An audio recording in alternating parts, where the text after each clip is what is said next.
और अल्हम्दुलिल्लाह हमारी माओ ने बचपन से हमें हुसैन को ही सुनाया है, यजीद को नहीं। इसलिए आज अगर किसी तख्त पर यजीद बैठा हो तो हमें डर नहीं लगता इस बात का कि वो गर्दन उड़ा देगा, हमें इस बात का खौफ नहीं लगता कि फांसी पर चढ़ा देगा। हमें इस बात का यकीन है कि अगर हमारे टुकड़े भी हो जाएंगे तो इंशाल्लाह हमारी रूहें करबला जरूर पहुंचेंगी। इमाम हुसैन के साथ क़यामत के दिन उठाए जाएंगे, हक बात करते हुए अगर दुनिया से जाएं। जब मदीने तैयबा में थे और आपको यजीद ने बैत के लिए इसरार किया, और जानते हैं मदीने का गवर्नर वलीद बिन उक़बा इमाम हुसैन को अपने घर में बुलाया और रात के वक्त कहा कि आप यजीद की बैत कर लें, सब ठीक हो जाएगा।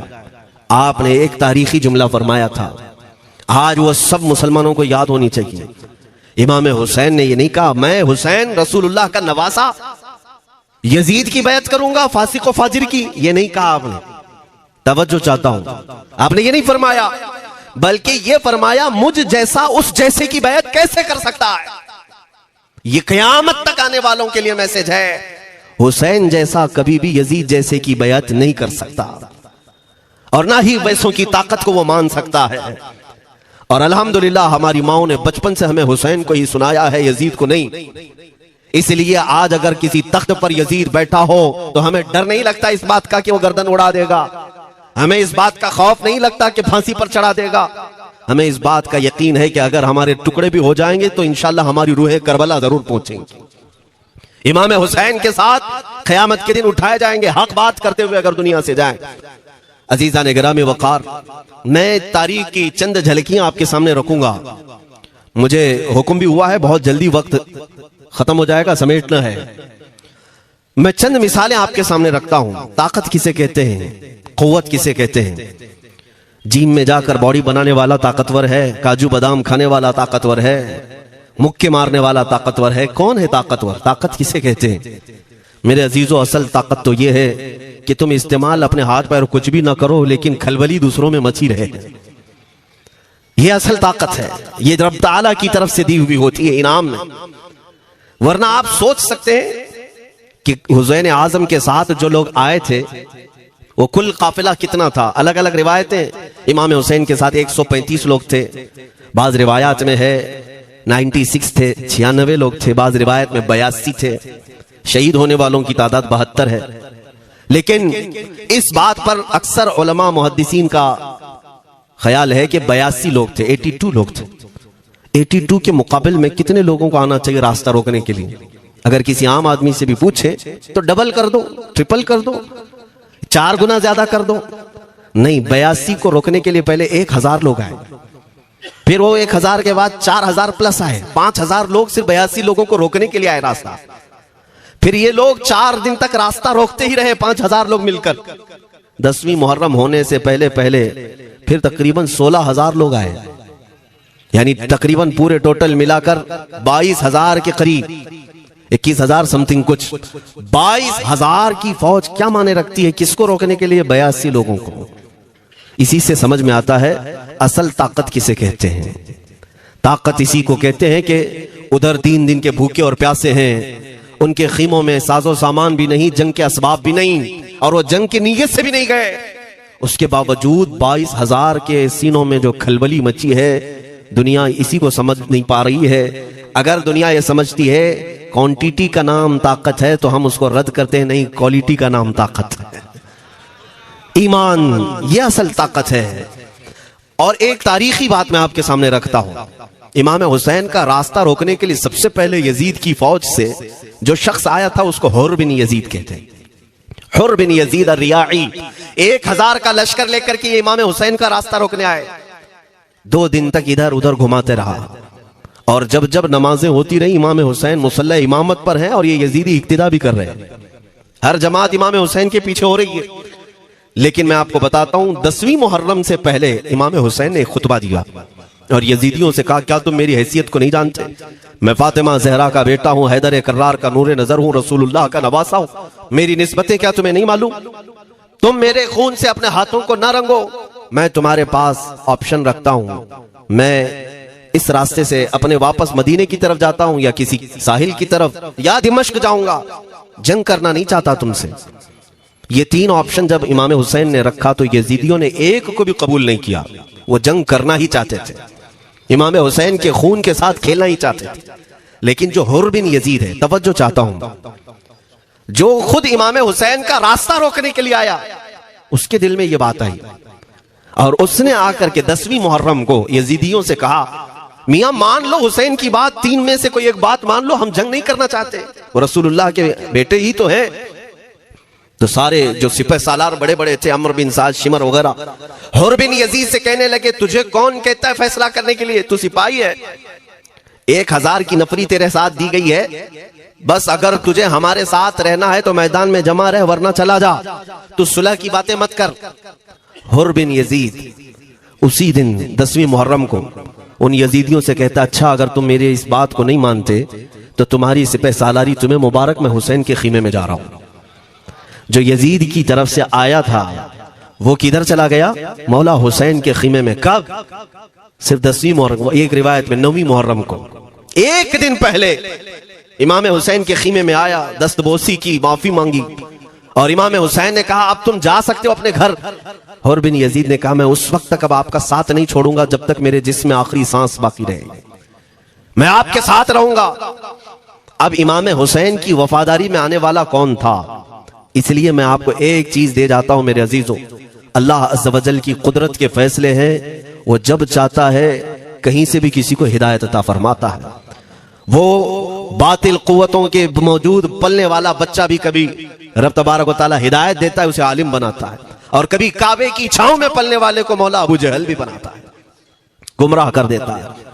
हुर बिन यजीद मौला हुसैन के पास आ गए। जो बात मुझे कहनी है उसके लिए मुझे इतना वाकया बयान करना पड़ा है।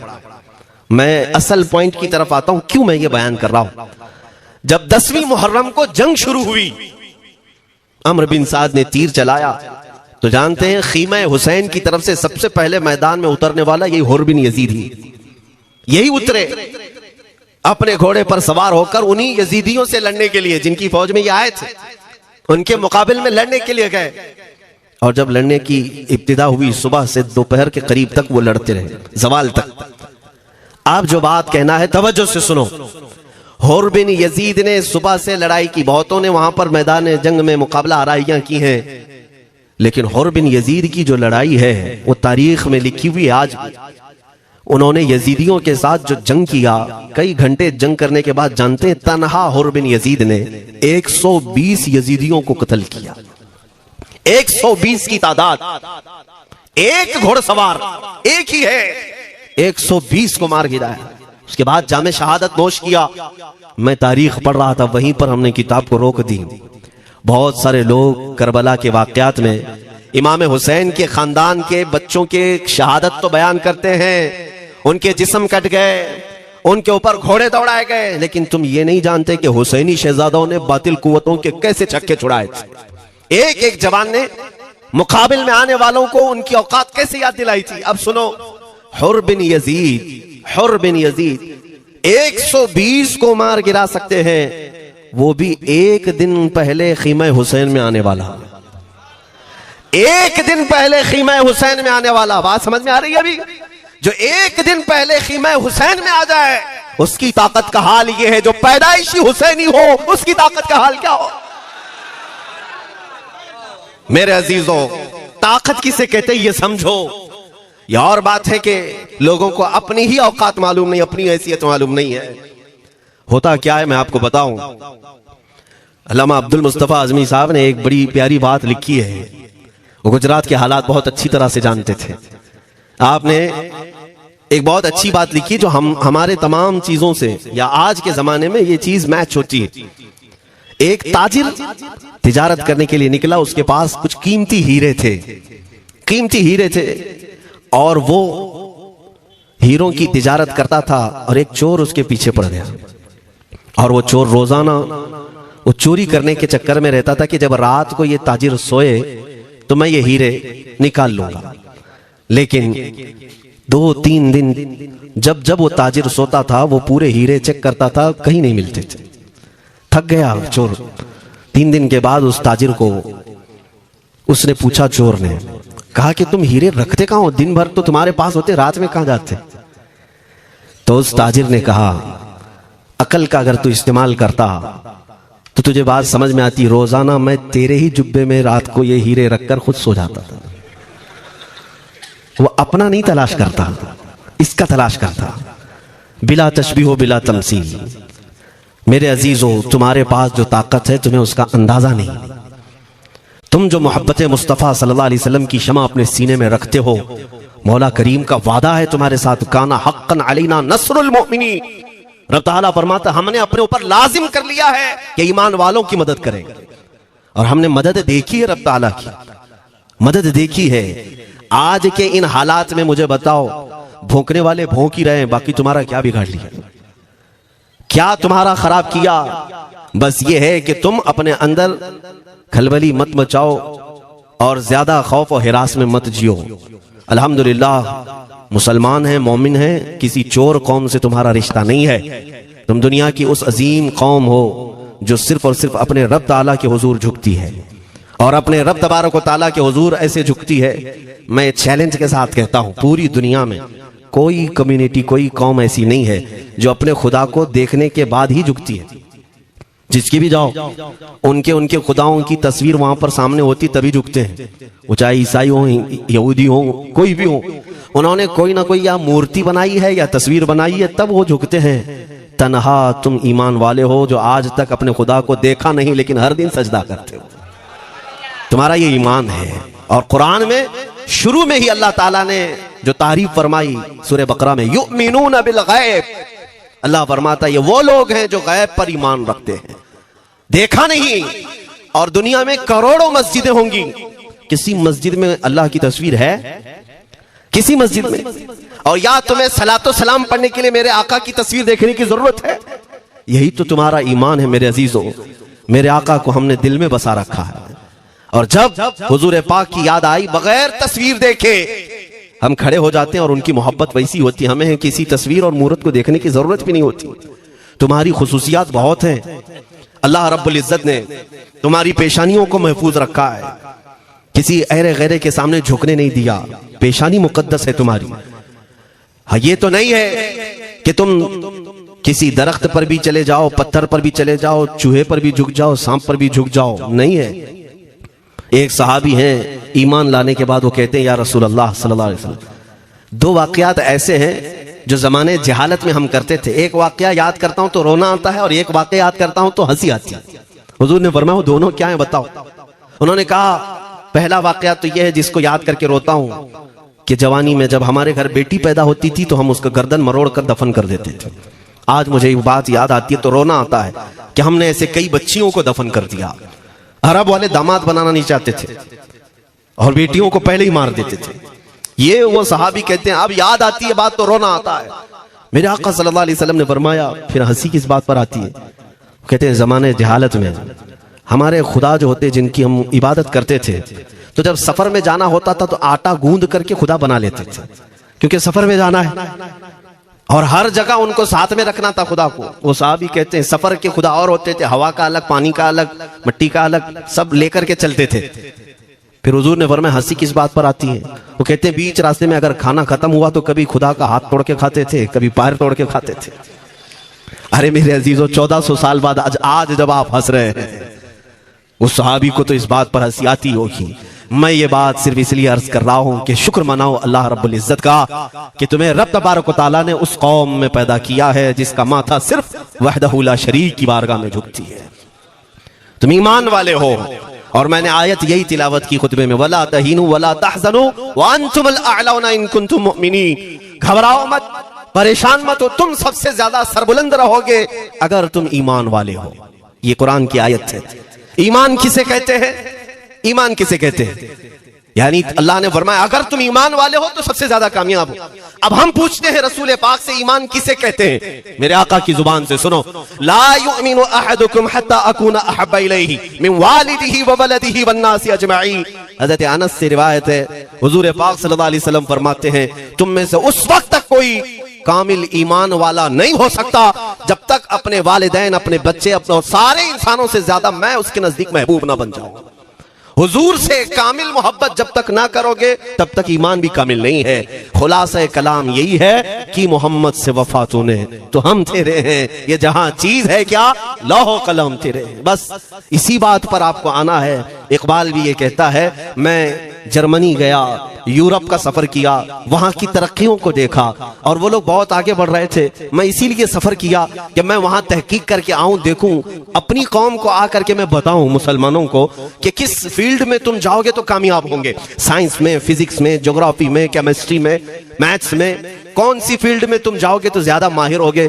कई साल इकबाल ने वहां की खाक छानी, तहकीकात किया और वापस जब आया अपनी कौम की तरफ, अल्लामा इकबाल कहते हैं, मैं सारी दुनिया वहां की यूरोप की छान करके आया, यही देखने गया था कि मेरी कौम किस मैदान में उतरे तो कामयाब होगी। तो लोगों ने पूछा, क्या वो तुम्हें राज मिल गया? वो कहते हैं, हाँ मुझे राज मिल गया। लोगों ने पूछा, किस मैदान में उतरे? तो इकबाल कहता है, मैं तो राज को पहुंचा, अपनी कौम को बताता हूं, तुम्हारी तरक्की का राज सिर्फ इतना ही है कि मोहम्मद से वफा तूने, कि मोहम्मद से वफा तूने तो हम तेरे हैं, ये जहां चीज है क्या लौह कलम तेरे। सारी कामयाबी का असल राज मेरे आका से बेइंतहा मोहब्बत है। मैं दीनी शख्सियात की बात अपनी जगह पर, जो जिसको आप दुनियावी उलूम कहते हैं, लाओ मैथ्स का कोई बहुत बड़ा माहिर रियाजीदान या कोई साइंटिस्ट आपको ऐसा लगता हो, लाओ मेरे आला हजरत इमाम अहमद रजा फाजिल बरेलवी के सामने। जानते हैं आप, उस आला हजरत फाजिल बरेलवी ने 55 उलूम पर अपनी तहकीकात लिख दी हैं। बाकी जानते कितने थे वो अल्लाह ही बेहतर जाने। एक बात मैं आपको बता रहा हूं, मैथ्स में, मैथमेटिक्स में उनके पास ऐसी ऐसी इजादात थी। एक किताब आला हजरत ने लिखी है ज्योमेट्री पर, आज के बच्चे जो कॉलेज पढ़ते हैं वो जानते होंगे। ज्योमेट्री की भी कई उसमें अकसाम लिखी गई हैं और आला हजरत ने एक किताब लिखी है कश्फुल इल्ला अन सिमतिल किबला, किबला पहचानने का इल्म। तुम तो आज वो कंपास लेकर के पहचानते हो ना, अब तो मोबाइल में आ गया, मोबाइल को घुमाओ, इधर दिखा रहा उधर, उधर दिखा रहा उधर किबला। मेरे अजीजों, इस्लाम मशीनों से नहीं चलता है। इसका सेल चला गया तो क्या तुम्हारा इस्लाम चला जाएगा? इसकी बैटरी चली गई तो क्या तुम्हारा दीन चला जाएगा? नहीं, इस्लाम मुकम्मल कवायद और जवाबित के साथ है। सारी मशीनें खत्म भी हो जाएं, इस्लाम ने तुम्हें कायदे बनाकर दिखाए हैं, प्रैक्टिकल। ये किबला पहचानने का इल्म होता है। शहर का तूलुल बलद, अर्जुल बलद देखना होता है, बहुत सारी उसमें चीजें, उसकी सतह समंदर से ऊंचाई कितनी है, फिर सितारों को देखा जाता है, फिर पहचाना जाता है किबला, उसको हिसाब में लगाया जाता है। आला हजरत ने ये जो किताब लिखी, पूरे 1400 साल में आला हजरत की ये किताब, जिसमें 10 कायदे खुद उन्होंने इजाद किए, उनसे पहले किसी ने नहीं लिखी, खुद उन्होंने इजाद किए। और उसके बाद आला हजरत ने चैलेंज के साथ कहा कि मैंने, फकीर ने ये 10 कायदे इजाद किए हैं, इस पर कोई अमल करके किबला पहचानना चाहे तो उस पर अमल करके खड़ा हो जाए। अगर हिजाबात हटा दिए जाएं तो काबा उसकी नाक के सामने होगा। आला हजरत ने लिखा है, काबा आयन उसकी नाक के सामने होगा। परफेक्ट कायदे उन्होंने लिखे। ये कायदे कहां से आए? हिसाब, मैथमेटिक्स। जो अलीगढ़ के प्रोफेसर अपने फंसे हुए मसाइल हल करने के लिए आला हजरत के पास आए, वाकयात आपने सुने होंगे। अब मैं आपसे कहता हूं, बहुत बड़े प्रोफेसर साहब अलीगढ़ के, वो लंदन या ऑक्सफोर्ड जा रहे थे या जर्मनी जा रहे थे कुछ मैथ्स के फंडे हल करने के लिए। आला हजरत के खलीफा ने उन्हें मशवरा दिया कि चले मौलाना अहमद रजा साहब बरेली में रहते हैं, उनसे बात कर लेंगे। पहले तो उन्होंने मजाक उड़ाया, मौलवी लोगों का काम है, प्रोफेसर जिसमें फंसा हुआ है। उन्होंने कहा लंदन और जर्मनी जाने में जितना खर्चा आता है उससे कम ही बरेली को लगता है, एक बार ट्राई कर लीजिए। वो आए आला हजरत के यहाँ, वो मौलाना सैयद सुलेमान साहब के कहने पर जब आला हजरत के पास आए, असर का वक्त था, अजान हो चुकी थी, आप मस्जिद की तरफ जा रहे थे। प्रोफेसर साहब से मुलाकात हुई, आला हजरत ने पूछा कैसे आना हुआ? उन्होंने कहा एक बहुत पेचीदा मसले में फंस गया हूं, मैथ्स का, रियाजी का, हिसाब का हल नहीं होता, इसके लिए मैं बाहर का सफर कर रहा था। आपके शागिर्द मौलाना सुलेमान साहब ने कहा कि आपसे मिलने। आला हजरत ने कहा दिखाएं क्या मसला है? उन्होंने कहा इतने शॉर्ट टाइम में यह हल नहीं होगा, नमाज के लिए आप जा रहे हैं। आला हजरत ने फरमाया फिर भी दिखाओ। आला हजरत को उन्होंने वैसे ही खड़े दिखाया। देखते ही आला हजरत ने उंगलियां रखी और कहा इसका यहां से, इसका यहां से, फलां का यहां से, इस तरह आप लगा करके देख ले, मैं असर की नमाज से फारिग होकर आता हूं। वो प्रोफेसर साहब कहते हैं उन्होंने चुटकियों में यूं हल किया, मैं जब बैठ करके उस मसले को लगाया तो तुरंत 2 मिनट में वो मसला हल हो गया। अब जिसके लिए मैं ये वाकया अर्ज कर रहा हूं सुनो, वो हैरत में आंखें फटी फटी रह गई उस प्रोफेसर साहब की।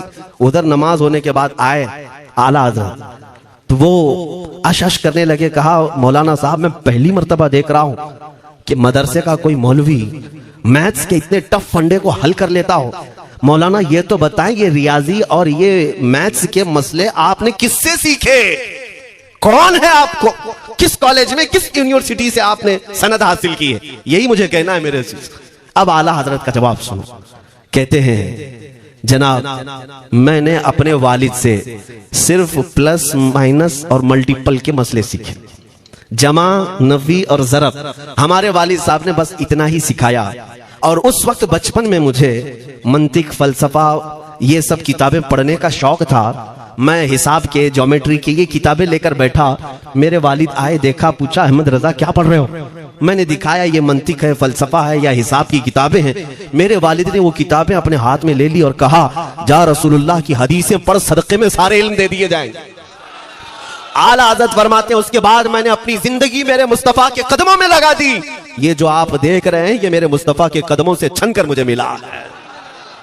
बस बात समझ जाओ, ताकत इसी को कहते हैं। नबी पाक सल्लल्लाहु तआला अलैहि वसल्लम से बेइंतहा मोहब्बत करने वाला वो दुनिया के किसी मैदान में भी तन्हा नहीं होता, तन्हा नहीं होता। अजीजा ने गिरामी वक़ात, मैं इस बात की तरफ आपको ले जाता हूं। एक सहाबी हज़रत सलमा बिन अक्वा रज़ियल्लाहु तआला, इनको राजिलु रसूलिल्लाह कहा जाता है। हुजूर सल्लल्लाहु अलैहि वसल्लम के ऐसे सिपाही जितने गज़वात में गए, जितनी जंगों में गए, कभी घोड़े पर नहीं बैठे, पैदल। और वह ऐसा पैदल चलते थे कि कोई घोड़ा भी उनके साथ नहीं पकड़ पाता उनको। जब वो भागते थे घोड़ा भी अपनी तेज रफ्तारी के बावजूद उन्हें नहीं पकड़ पाता। उनको वो लक़ब मिला था राजिलु रसूलिल्लाह, छल करके सफर करने वाला रसूलुल्लाह का सिपाही। एक बार ऐसा हुआ, एक बनु कार्रा का शख्स जिसका नाम अब्दुर्रहमान है, ये मुनाफिक था, खबीस था। इसने तकरीबन 400 लोगों को जमा किया, अपने हम मिजाज लोगों को, और मदीने पर रात के वक्त एक बगीचे पर हमला किया, पूरे बगीचे को आग लगा दी। और उसके बाद फिर जो खजूरें थी वहां से सब लूट लिया, लूट करके अपने घोड़ों पर रख लिया और निकल पड़ा। उस वक्त सिवाय हजरत सलमा बिन अकवा के कोई नहीं था। उधर 400 लोग लूट मार कर रहे हैं और खजूरें जमा कर रहे हैं, और ये तन्हा साहबी। इस साहबी का हाल ये घोड़ा भी नहीं होता था कभी नहीं। अब इनको जलाल आया कि मेरे मुस्तफा के शहर की एक खजूर भी मैं बाहर जाने नहीं दूंगा जो चोरी करके जा रहा है। उसके बाद आपने पीछा करना शुरू किया। और हकीकत देखें, आप जब हदीस पढ़ेंगे, आला हजरत ने अल मलफूज में भी इसको नकल फरमाया। जब तक मैं ये हदीस पढ़ रहा था इतनी हंसी भी आती है और उनकी इस बहादुरी पर दिल खिल जाता है और सीना चौड़ा होता है कि वो अकेले किस बात पर भाग रहे थे, उनके पीछे 400 लोगों के पीछे भाग रहे।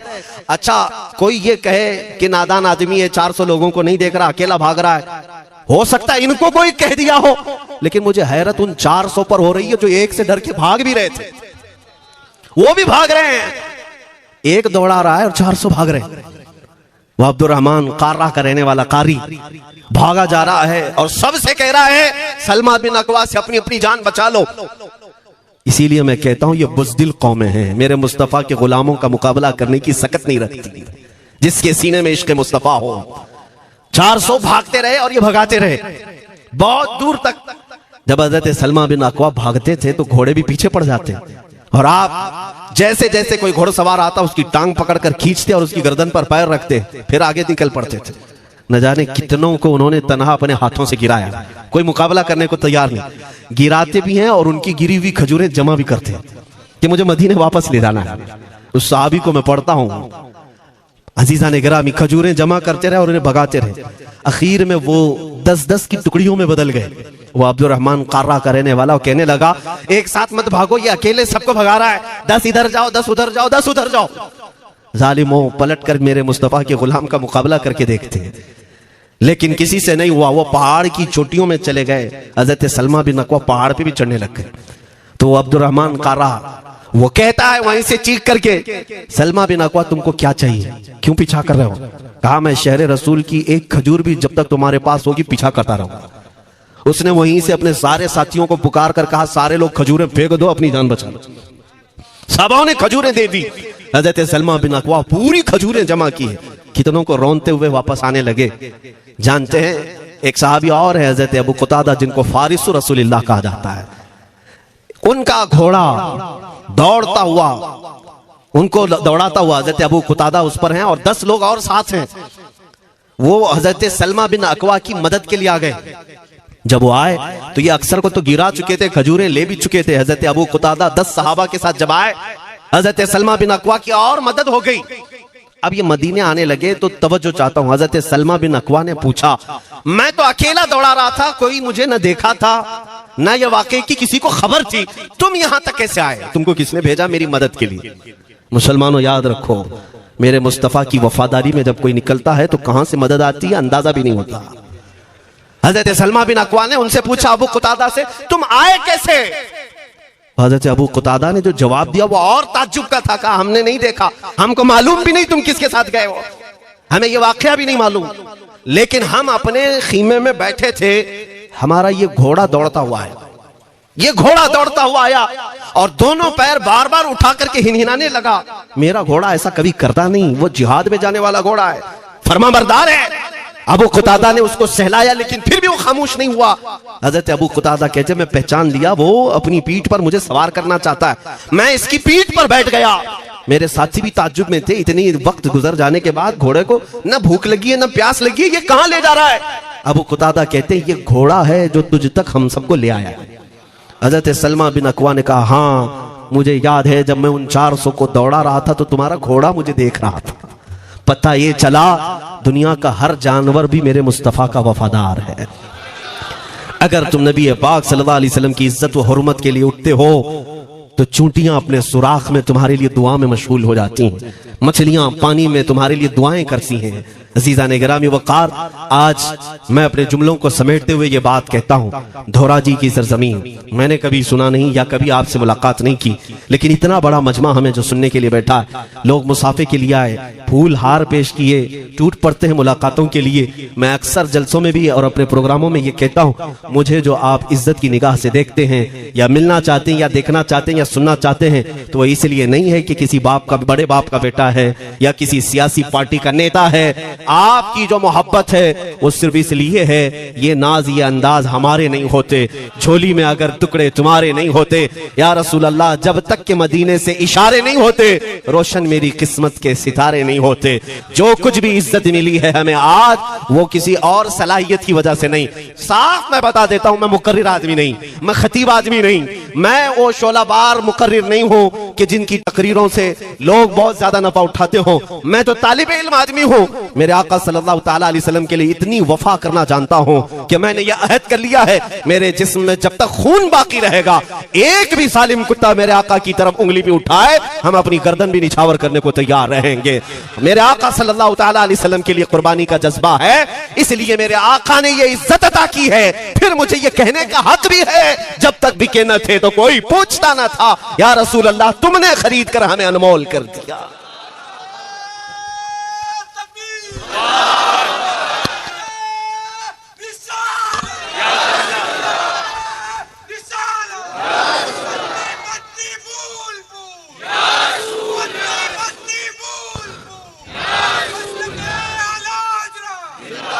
मेरे अजीजों, इस बात पर आज तुम्हारा इत्तिहाद होना है, आज तुम्हारा इत्तिहाद होना है। मैंने काफी इलाकों के दौरे किए और देख लिए, लोग जो कहते हैं हम बिखरे हुए हैं, बटे हुए हैं, टुकड़ों में हैं, लेकिन मैंने सबको देखा, यकीनन फिरकों में भी बटे हैं, सिलसिलों में भी, हालांकि सिलसिलों में इख्तिलाफ होना नहीं चाहिए। जो सलासिल हक्का हैं वो सब मदीने तैयबा की नहरें हैं, इख्तिलाफात नहीं, लेकिन उसके बावजूद बटे हुए लोग हैं, एक दूसरे से मुसाफा नहीं करना चाहते, एक दूसरे के पीछे नमाजें नहीं पढ़ना चाहते, जो खालिस सुन्नी होकर भी, ईमान वाले होकर के भी।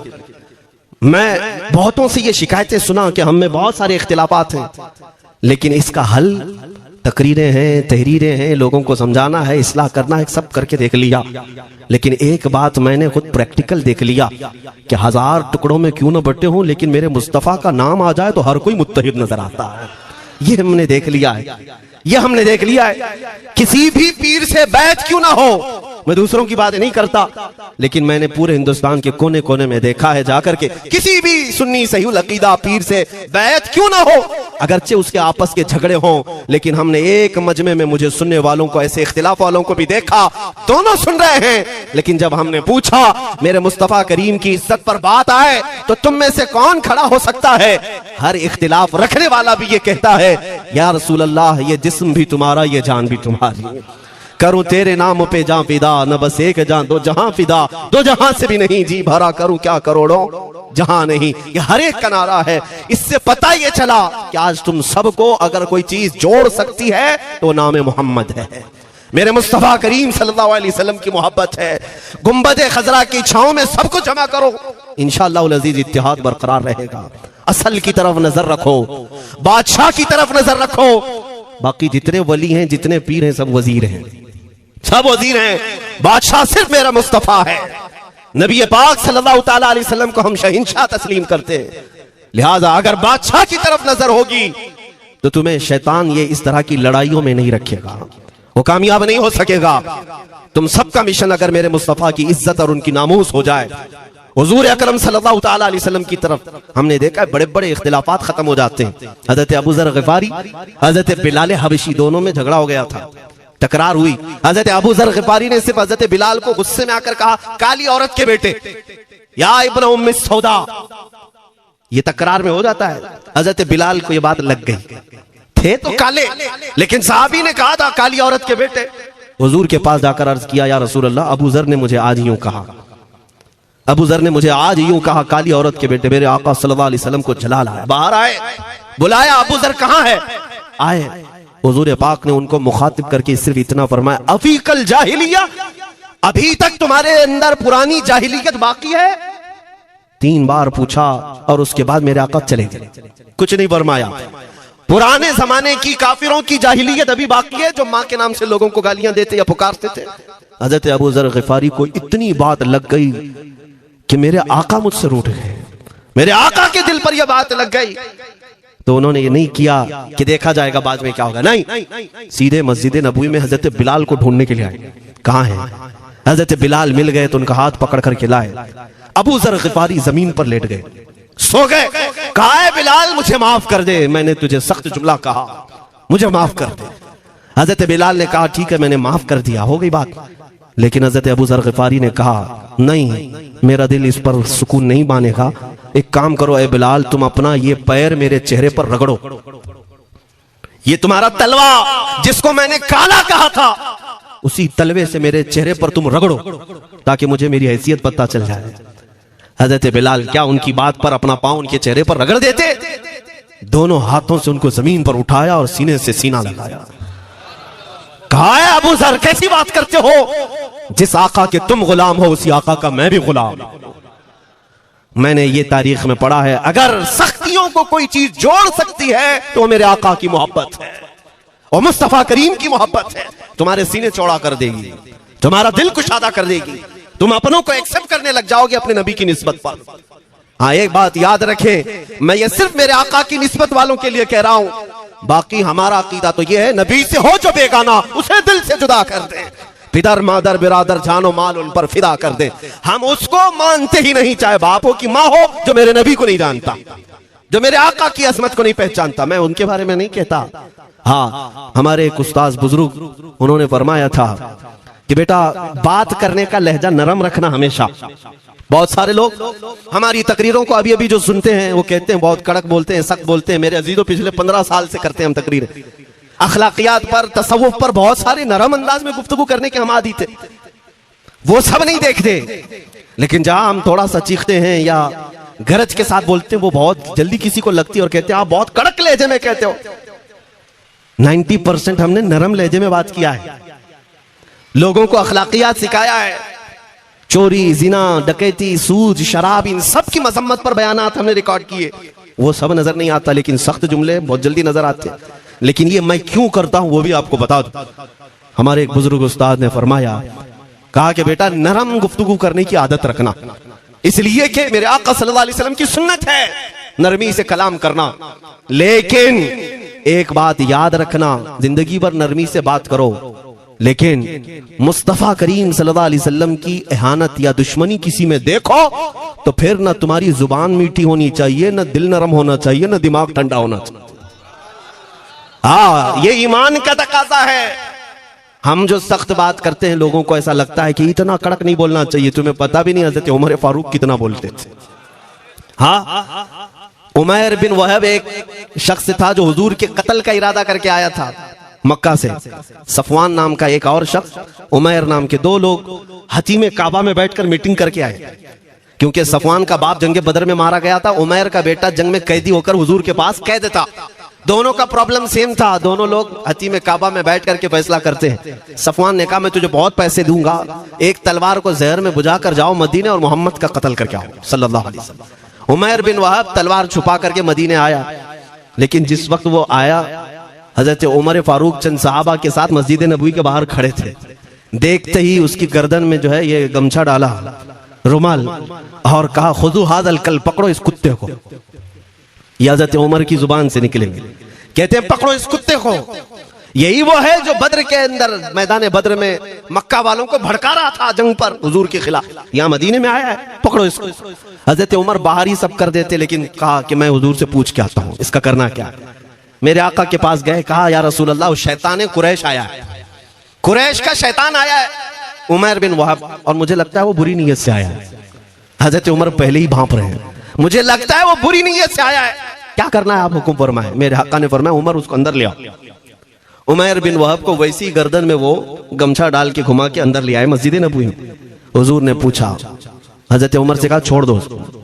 जब अंदर आया तो पूछा हुजूर ने क्यों आए उमैर। अब वो झूठ बोलने लगा, कहा मेरा बेटा आपके पास कैदी है, खैर खैरियत पूछने के लिए आया और क्या है। मेरे आका ने फरमाया सच सच बताओ क्यों आए हो। उसने फिर कहा मैं अपने बेटे की खैरियत मालूम करने आया हूं, और क्यों आया हूं। हुजूर ने फरमाया खैरियत मालूम करने आए तो तलवार लेके क्यों आए हो। उसने तलवार दिखाने के लिए फेंक दिया। कहा इस तलवार का क्या होना है। तलवार तो हमारे पास बद्र में भी थी, लेकिन पता आप ही के साथ थी। बड़ी बड़ी बातें करने लगा। मेरे आका को जलाल आया और कहा उमैर वो बात क्यों नहीं बोलते जो तुम सफवान के साथ काबा के हतीम में बैठ कर करके आए हो। मदीने में बैठा रसूल खाने काबा में होने वाली गुफ्तगू को सुन रहा है। दूर और नजदीक के सुनने वाले वो कान, काने लाले करामत पे लाखों सलाम। ये हदीस मौजूद है, सही हदीस है। इसी हदीस के तर्जुमानी करते हुए हम तो ये अकीदा रख ही सकते हैं ना, हम यहाँ से पुकारें वो वहां से सुने, मुस्तफा की समाअत पे। हाँ, ये अकीदा बरेली वाले का जो है वो अपने पेट का अकीदा नहीं, ये सहाबा का अकीदा है। मेरे अजीजों, जब मेरे आका ने फरमाया वो बात बताओ जो हतीम काबा में करके आए हो, अब थर थर थर कांपने लग गया। इससे इस रसूल से क्या छुपाएं जो हतीम काबा में तन्हाई में होने वाली मीटिंग को भी जानता हो। कहा अब मैं क्या बताऊं जब आपको सब मालूम है। अब मैं जो कहना चाहता हूं वो ये है अशहदु अन्नका मुहम्मदन रसूलुल्लाह, मैं गवाही देता हूं कि आप मोहम्मद अल्लाह के रसूल हैं सल्लल्लाहु अलैहि वसल्लम। ईमान ले आए। अब सुनिए मेरे अजीजों, ईमान लाने के बाद हुजूर पाक सल्लल्लाहु अलैहि वसल्लम ने तलकीन फरमाई कि अब इस्लाम पर कायम रहो, ईमान पर बरकरार रहो। कत्ल करने के लिए आया, मेरे मुस्तफा का गुलाम बन गया। अब उसके बाद हजरत उमर क्या कहते हैं। हजरत उमर जो गमछा गले में डाल के अंदर लाए थे, अब गले में हाथ डालकर बाहर ले जाते हैं। और बाहर जो साथी खड़े थे उन सबको मुखातिब करके कहते हैं लोगों सुनो। हजरत उमर के अल्फाज सुने। कहते हैं थोड़ी देर पहले ये जो शख्स तुम देख रहे हो, मुझे खिंजीर इससे अच्छा लगता था। अल्लाह, ये लफ्ज भी है वल्लाही इन्नी लअहब्बु खिंजीरन मिन हादा। कहते हैं कि इससे बेहतर मैं खिंजीर को समझता था क्योंकि ये दुश्मन रसूल था। लेकिन अब सुनो ऐ लोगों, अब मेरे सगे बेटे से ज्यादा मुझको ये अजीज है, इसलिए कि मेरे आका का गुलाम। यही ईमान है, यही ईमान है। अजीज़ान गिरामी, खुलासा कलाम मेरी बात का यही है, मोहम्मद की मोहब्बत दीन हक की शर्त अव्वल है। इसी में हो अगर खामी तो सब कुछ नामुकम्मल है। इकबाल ने क्या खूब कहा था, अगर पहचानना हो तो मेरे अजीज़ों पहचानो, तुम मेरे आका सल्लल्लाहु अलैहि वसल्लम के कदमों तक अगर पहुंच गए तो यही दीन है। बमुस्तफ़ा बरसां खैश के दी हमाउस गर्ब उन रसीदी तमाम बुल हबीस। अपने आप को हुजूर तक पहुंचा दो, इसी का नाम दीन है। और अगर वहां तक नहीं पहुंच सके, जिंदगी पूरी अबू लहब की तरह है। हो ना ये फूल तो बुलबुल का दरन्नुम भी ना हो, चमने दहर में कलियों का तबस्सुम भी ना हो ना ना ये साकी, तो मैं भी ना हो, खुम भी ना हो, बस में तौहीद दुनिया में ना हो, तुम भी ना हो। या रसूल अल्लाह, खीमा अफलाक का इस्तादा उसी नाम से है, नबज़ हस्ती तपश आमादा उसी नाम से है, दश्त में दामन कोहसार में मैदान में है, बहर में मौज की आगोश में तूफान में है, चीन के शहर मराकश के बयाबान में है, और पोशीदा हर मुसलमान के ईमान में है। वो मेरे आका की जात ही है, हर जगह है, और उसी की तरफ हमें सबको मुतवज्जे होने की आज जरूरत है। ताकत किसका नाम है? मैंने शुरू इसी बात से किया था, इसी पर खत्म करता हूं। ताकत और कुव्वत सिर्फ बॉडी बनाने को नहीं कहते, ताकत और कुव्वत सिर्फ और सिर्फ काजू बादाम खाने को नहीं कहते। ताकत और कुव्वत उसके अंदर है जो देखने को अगरचे कमजोर लगता हो, लेकिन दुश्मनों के सीने उसकी याद से ही आज भी खलबली मच जाती हो। हमने देखा है 100 साल पहले की बात, आला हज़रत इमाम अहले सुन्नत फाजिल बरेलवी इमाम अहमद रजा खां, नाम तो हर बच्चा जानता है आज, और अपनों से ज्यादा गैर भी जानते हैं और थरथराते भी हैं। लेकिन क्या कभी तुमने आला हजरत की सीरत में यह पढ़ा कि उनका जिस्म कैसा था? उनका जिस्म कैसा था? बहुत लहीम शहीम, चौड़े सीने वाले, बड़े बाल वाले, ऊंचे चेहरे वाले? नहीं मेरे अजीजों, तारीख में आप पढ़ोगे आला हजरत कसरत से लिखने की वजह से, कसरत से इबादत की वजह से जिस्मानी एतबार से बड़े दुबले पतले थे, बड़े दुबले पतले थे। लोग देखने वालों ने यह कहा है जिस्मानी साख्त ऐसी नहीं थी कि कोई पहलवान नजर आता हो, दुबले पतले थे, नहीफ थे, देखने में कमजोर लगते थे। लेकिन मजाल है जब वो आशिक रसूल का कलम चलता था, कलम चलता था, और वो भी यूं पुकार कर कहता था ये रजा के नेज़े की मार है, जादू के सीने में गार है, किसे चारा जोई का वार है कि ये वार वार से पार है। और फिर उन काफिरों को कहा था उस इमाम अहले सुन्नत ने, किल के रजा है खंजरे खूंखार बरकबार। ये कोई दावा नहीं कर सकता आज। किल्क किसको कहते हैं समझा भी देता हूं मैं आपको। किल के रजा, आला हज़रत अपने कलम को कह रहे हैं, किल्क मतलब कलम, रजा का कलम कैसा है? खंजरे खूंखार बरकबार, यानी खून पीने वाला खंजर और चमक पैदा करने वाली जो बिजली होती है। आला हज़रत बड़े नरम दिल भी थे, रहम दिल भी थे, अपनों को जब नवाजते थे तो बेहिसाब नवाजते थे। आजिज़ी ऐसी के बच्चों से भी माफी मांगते, आजिज़ी ऐसी, और अपने पीर खाने पर जाने की बात आए तो चप्पलें कितनी दूर छोड़ जाए, गुरूर और घमंड की बात नहीं। लेकिन जब मेरे मुस्तफा के दुश्मनों से मुकाबले की बात आती तो यूं कहते, तुम क्या समझते हो? किल के रजा है खंजरे खूंखार बरकबार, आदा से कह दो खैर मनाए न शर करें।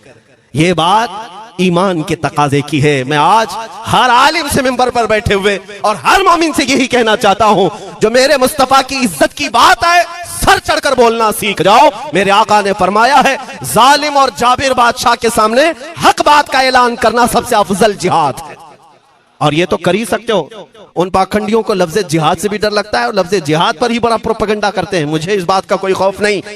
हाँ, लोग ये कहते हैं मौलाना जिहाद के लफ्ज पर थोड़ा साइड होकर के बात कर लेते हैं। तुम बुज़दिल क्यों बने जा रहे हो? लफ्ज़ जिहाद एक पाकीज़ा लफ्ज है, मुकद्दस लफ्ज है। इस लफ्ज को अगर निकाल दिया तो मेरे आका की आधी सीरत खत्म हो जाएगी। कैसे बताओगे नबी पाक की सीरत? बदर को क्या कहोगे? तकरार हुई थी। खंदक, उहद, तबूक, खैबर, ताइफ, ये सब को क्या कहोगे? तकरार हुई थी। जिहाद लफ्ज है, सेल्फ डिफेंस का नाम है। इतना हक तो हर एक को है मेरे अजीजों। लेकिन ये तो आज मैं ये बात भी नहीं कर रहा हूं तुमको तलवार उठाओ, बंदूक उठाओ, गोली मारो, बंदूक से लो, ये सब बातें तो हम करते भी नहीं, हमें जरूरत भी नहीं। लेकिन हमें पता है हमारे अल्फाज ही काफी हैं। मेरे आका सल्लल्लाहु तआला अलैहि वसल्लम की मोहब्बत जिसके सीने में हो, मेरे आका ने जब ये फरमाया है कि हक बात का ऐलान करना सबसे अफजल जिहाद है, तो इस पर तो हर कोई आज अमल कर सकता है। हक बात कहो, मिंबरों से कहो, और ट्रस्टियों से भी कहता हूं उलमा को कहने की आजादी भी दो कि वो बुज़दिल न बनाए, खौफ न रख रजा जरा, तू तो है अब्दे मुस्तफा। एक बात समझ करके चले, हम मुल्क के खिलाफ, कानून के खिलाफ नहीं बोलना चाहते। मुल्क हमारा भी है, देश हमारा भी है, और यहाँ के कवानीन जिस पर हम अमल कर रहे हैं, खुशी से अमल कर रहे हैं। लेकिन इन जालिमों ने क्या बना दिया है, इनके नजदीक देश पूरा मोदी है। हाँ, इन साहब के बारे में मत बोलो, वो देश है, कल को अगर नहीं रहे तो देश चला जाएगा। मेरे अजीजों, किसी व्यक्ति, किसी शख्स की गलत पॉलिसियों पर तनकीद करने का नाम देश के खिलाफ बोलना नहीं है। हम अपने देश से मोहब्बत ऐसी करते हैं, ऐसी करते हैं। आज भी आजादी का दिन है ना, आजादी का दिन है। ये लगे हाथों ये बात कहकर के गुजरता हूं। आज भी जाकर के देखें, इंडिया गेट पर सबसे ज्यादा शहीदों के नाम जो लिखे गए हैं वो मुसलमानों के हैं। इनको क्या पता है 1857 से जो अंग्रेजों के खिलाफ लड़ रहे थे, ये लड़ रहे थे। आजादी का परचम सबसे पहले बुलंद करने वाला कोई संगी नहीं था, वो शहीद टीपू सुल्तान था। सबसे पहले तोपमैन हिंदुस्तान का, अंग्रेजों के खिलाफ आवाज बुलंद करने वाला। पूरे अंग्रेज उसके खिलाफ खड़े थे, इनको आज बोलने की तौफीक भी नहीं मिलती। और उसके अलावा वो उलमा की बात कहां चली गई आज। अंग्रेज तारीखदान ने लिखा है कि सबसे ज्यादा हमें खतरा हिंदुस्तान में मुसलमानों से था, और हमने दिल्ली से लेकर कश्मीर तक कोई एक झाड़, कोई एक दरख्त बाकी नहीं था जिसमें हमने एक आलिम को लटकाया नहीं था फांसी पर, जिनकी तादाद गिनी गई है तो तकरीबन 26,000 उलमा को इन्होंने फांसी दी थी, दिल्ली से लेकर कश्मीर तक। मुझे बताओ जजीरा अंडमान निकोबार में किसको भेजा है? मौलाना फजल हक खैराबादी, इनायत अहमद काकोरवी, ये तमाम वो लोग हैं। अल्लामा इनायत अहमद काकोरवी जिनकी किताब आज तकरीबन हर मदरसे में पढ़ाई जाती है, इल्म सिखा। ये किताब यहाँ चटाई पर बैठकर लिखी हुई नहीं, उस जेल की दीवारों पर लिखी हुई किताब। उसको पढ़ करके आज बच्चे आलिम बनते, हम भी पढ़े। ये वो लोग हैं जिनको सिर्फ और सिर्फ हक बात कहने की बुनियाद पर जिंदगी भर जेल में डाल दिया गया। आज ढूंढ करके निकालो मौलाना फजल हक खैराबादी का मजार कहाँ है, और अंडमान निकोबार में, जहां काला पानी की सजा दी जाती थी।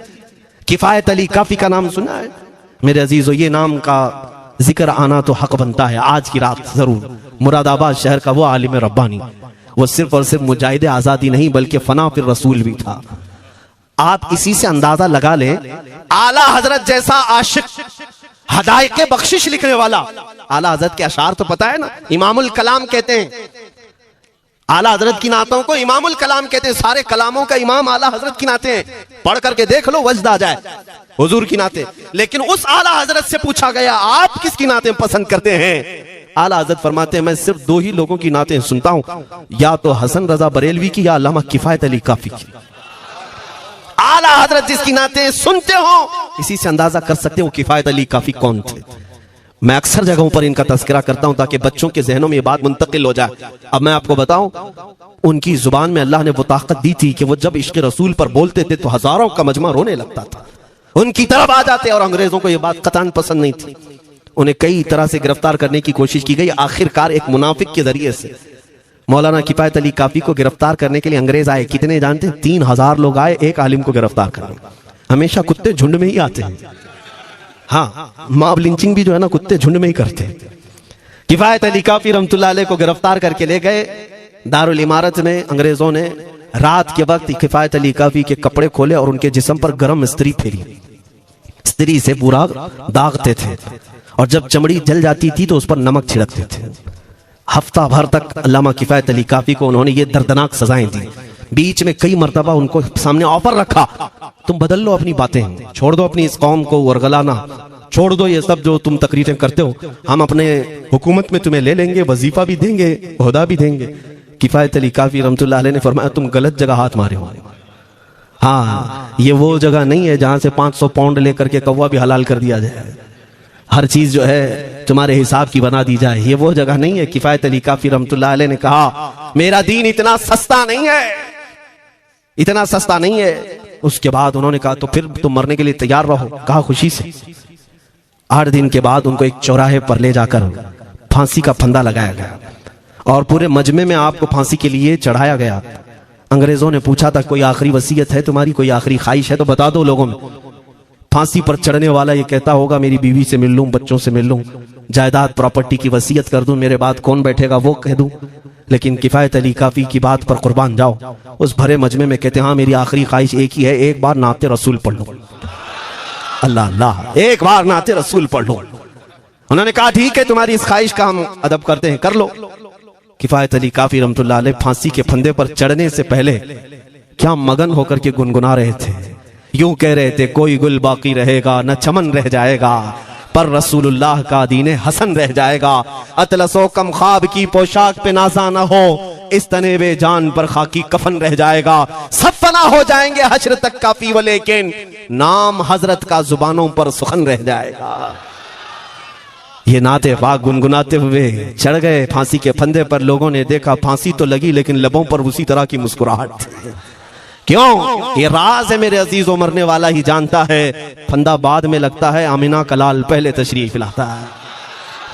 मौत का दर्द उसे क्या होगा जो जमाले मुस्तफा देख रहा हो, मेरे आका सल्लल्लाहु तआला अलैहि वसल्लम की तरफ महव हो।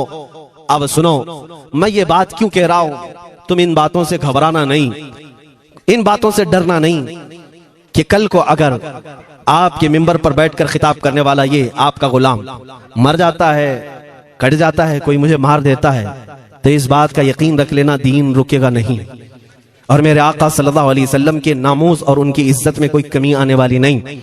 हमारे मर जाने से कुछ नहीं होना है, इसलिए कि हर सुन्नी बच्चा जानता है इस्लाम जिंदा होता है हर करबला। हम मरने के बाद इस बात का यकीन रखते हैं अगर हमारी मौत हो गई इस रास्ते में तो इस्लाम की आबियारी होगी, इस्लाम और फूलेगा फलेगा।